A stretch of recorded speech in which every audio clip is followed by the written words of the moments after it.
Assalamualaikum teman-teman. Kali ini saya akan membahas mengenai logika matematika. Untuk memahami logika matematika, kita harus tahu apa itu logika matematika. Logika matematika adalah ilmu yang mempelajari tentang cara berpikir yang logis atau masuk akal. Logika matematika adalah ilmu yang digunakan untuk menentukan nilai kebenaran dari suatu pernyataan atau penarikan kesimpulan. Logika matematika memberikan landasan tentang bagaimana cara kita mengambil suatu kesimpulan. Dan pada materi ini, kita akan membahas mengenai pernyataan, ingkaran, dan hubungan antar kedua kalimat. Mengenai pernyataan, siapa yang tahu pengertian pernyataan?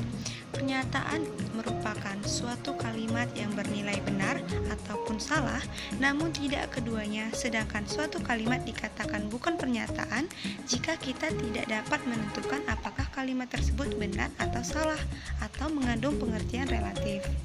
Pernyataan pun juga dibagi menjadi dua, yaitu pernyataan tertutup dan pernyataan terbuka.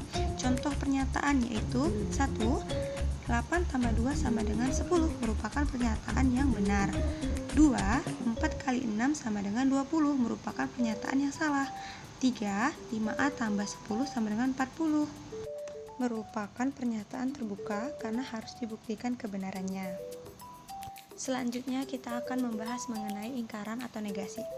Ingkaran didefinisikan sebagai sebuah pernyataan yang memiliki nilai kebenaran yang berlawanan dengan pernyataan semula. Sebagai berikut bentuk tabelnya. Untuk lebih memperjelas, kita akan melihat contoh dari ingkaran. Contohnya, semua murid lulus ujian, maka ingkarannya ada murid yang tidak lulus ujian. Selanjutnya, kita akan membahas mengenai pernyataan majemuk. Apakah pernyataan majemuk itu? Pernyataan majemuk merupakan pernyataan gabungan dari beberapa pernyataan tunggal yang dihubungkan dengan kata hubung.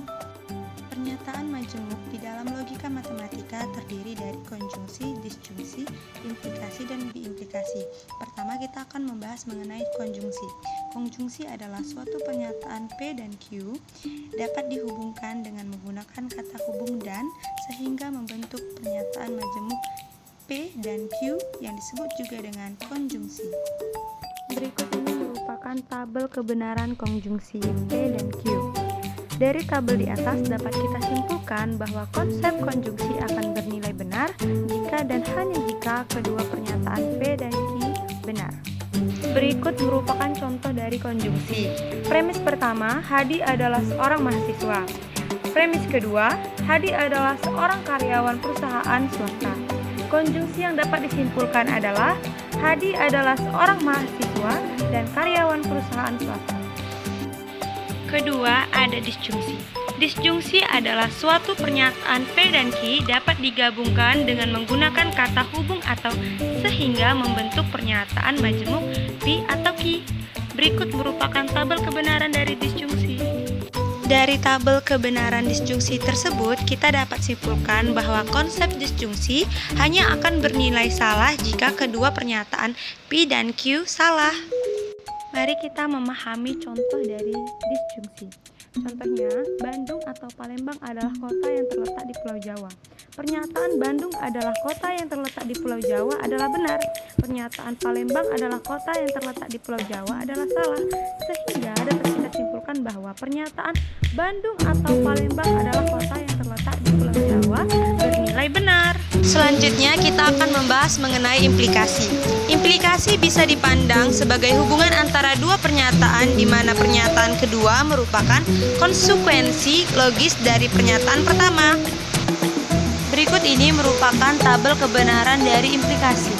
Selanjutnya ada biimplikasi. Biimplikasi suatu pernyataan P dan Q dapat digabungkan dengan menggunakan kata hubung jika dan hanya jika sehingga membentuk pernyataan majemuk P jika hanya jika Q yang disebut biimplikasi. Berikut merupakan tabelnya.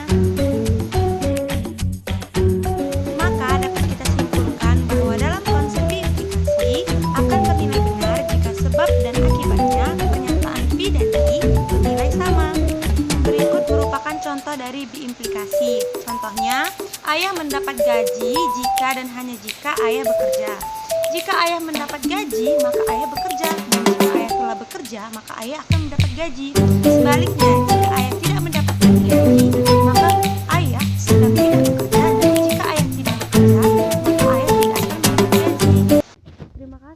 sama-sama. Wassalamualaikum warahmatullahi wabarakatuh.